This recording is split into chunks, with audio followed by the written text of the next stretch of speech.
الکرسی قرآن مجید کی سورہ بقرہ سورہ نمبر 2 پارہ نمبر 3 رکوع نمبر 34 کی آیت نمبر 255 ہے۔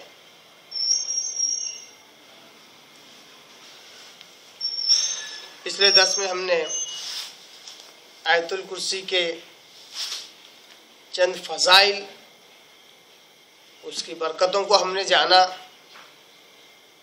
آیت الکرسی کی کیا اہمیت ہے اس کو ہم نے سمجھا۔ مگر چونکہ یہ جو آیت ہے، آیت اعظم آیت جو کہ آیت الکرسی، اس کے فضائل بہت زیادہ احادیث میں آئی ہیں۔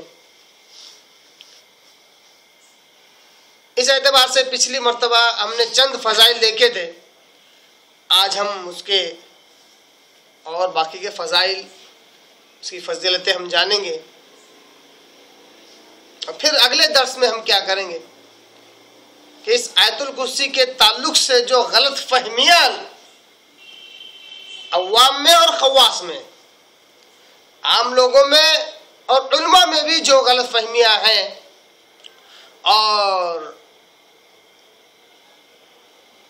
آیت الکرسی کے جو فضائل بیان کیے جاتے ہیں جس کو اللہ اس کے رسول نے بیان نہیں کیا، اس کو بھی ہم دیکھیں گے کہ کس طرح آیت الکرسی کے نام پر لوگ کس طرح جھوٹے فضائل آیت الکرسی کے بیان کرتے ہیں۔ اس کو ہم انشاءاللہ اگلے درس میں دیکھیں گے۔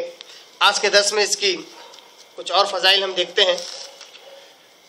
آپ کو یاد ہوگا پچھلے درس میں ہم نے چند فضائل کے ساتھ ساتھ صحیح بخاری کی ایک لمبی چوڑی حدیث، اس کا لفظی ترجمہ کرتے ہوئے ہم نے سنی، اس کو سمجھی، ہم نے سمجھا اس کو۔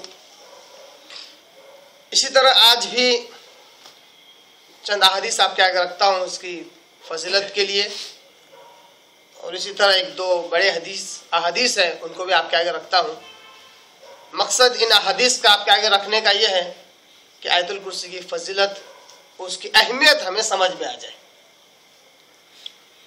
بڑی پیاری ایک حدیث ہے،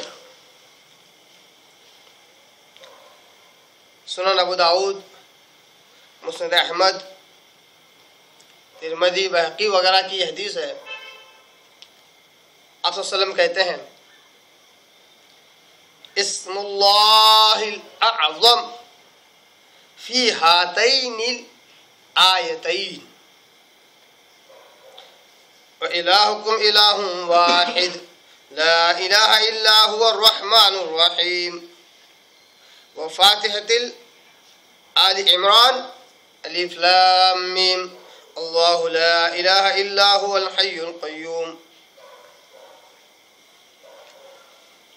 اللہ کے نبی صلی اللہ علیہ وسلم نے ایک حدیث میں کہا کہ ان دو آیتوں میں اللہ نے اپنا اسم اعظم استعمال کیا ہے۔ اسم اعظم، اللہ نے اپنا، آیت الکرسی کیا ہے؟ آیت اعظم، اعظم آیت، سب سے بڑی عظمت والی آیت۔ ویسے آپ صلی اللہ علیہ وسلم نے کہا ہے ایک حدیث میں کہ دو آیتیں ایسی جس میں اللہ تبارک تعالیٰ نے اپنا اسم اعظم استعمال کیا ہے۔ ایک وَإِلَٰهُكُمْ إِلَٰهٌ وَاحِدٌ لَا إِلَٰهَ إِلَّا هُوَ الرَّحْمَٰنُ الرَّحِيمُ،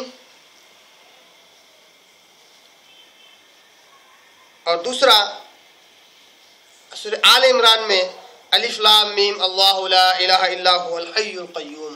اس میں جو الحی والقیوم ہے یہ اللہ کی ان صفاتی ناموں میں سے ہے جس کو آپ صلی اللہ علیہ وسلم کہتے ہیں کہ یہ اسم اعظم ہے۔ یہی بات آیت الکرسی میں بھی اللہ لا الہ الا هو الحی القیوم، یہ اللہ کے صفاتی نام ہے۔ ایک سورہ آل عمران میں اور دوسرا سورہ بقرہ میں اللہ تبارک تعالیٰ نے اسم اعظم استعمال کیے۔ اسم اعظم کی اہمیت کیا ہے؟ کیوں یہ اسم اعظم کی بالخصوص آپ صلی اللہ علیہ وسلم فضیلت بیان کر رہے ہیں؟ آئیے اس کے لیے ایک اور دوسری حدیث دیکھتے ہیں۔ یہ بہقی، طبرانی اور موطا امام مالک وغیرہ میں حدیث ہے۔ آپ صلی اللہ علیہ وسلم کہتے ہیں کہ اسم اللہ الاعظم اللہ کے اعظم نام وہ ہیں الذی اذا دعی بہ اجاب، کہ جب ان ناموں کا استعمال کیا جائے، ان کا وسیلہ پکڑا جائے اور ان ناموں کے ذریعے سے اللہ تبارک و تعالیٰ سے دعا کی جائے تو دعا قبول ہوتی ہے۔ اس میں اعظم کی کیا فضیلت ہے؟ اللہ کے اس میں اعظم کا استعمال کر کے اللہ تبارک تعالیٰ سے اگر دعا کی جائے تو اللہ تبارک تعالیٰ دعا میں ان اسم اعظم کے استعمال کرنے کی وجہ سے، ان اسم اعظم کا وسیلہ پکڑنے کی وجہ سے اللہ تبارک تعالیٰ دعا قبول کرتا ہے۔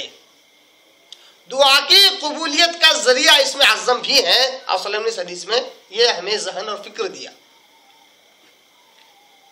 اصل نے کہا یہ 3 جگہ پہ ہے، فی ثلاث سور من القرآن، قرآن مجید کی 3 سورتوں میں اللہ نے اسم اعظم استعمال کیا ہے۔ فی البقرہ، سورہ بقرہ میں، آیت الکرسی کے اندر، وہ آل عمران، سورہ آل عمران میں اس کی ابتدائی آیتوں میں، اس کے بعد سورہ طٰہٰ میں سورہ نمبر 20 میں۔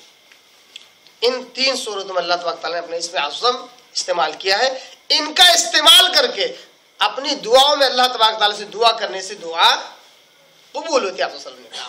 اور یہ 3 جائز ذریعوں اور وسیلوں میں سے ایک جائز ذریعہ اور وسیلہ ہے کہ اللہ تبارک تعالیٰ کے اسم اور اس کے صفات کا وسیلہ پکڑنا، جس طرح کہ اللہ تبارک تعالیٰ یہاں پر کہتا ہے کہ اللہ وہ ہے کہ وہ الحی اور القیوم ہے، زندہ اور ہمیشہ رہنے والا ہے۔ تو اللہ سے اگر یہ کہا جائے اللہ تو زندہ اور ہمیشہ رہنے والا ہے، تیری ان صفات کا میں وسیلہ پکڑتا ہوں، ذریعہ لیتا ہوں، اللہ تو میری فلاں دعا قبول فرما، تو اللہ تبارک تعالیٰ ان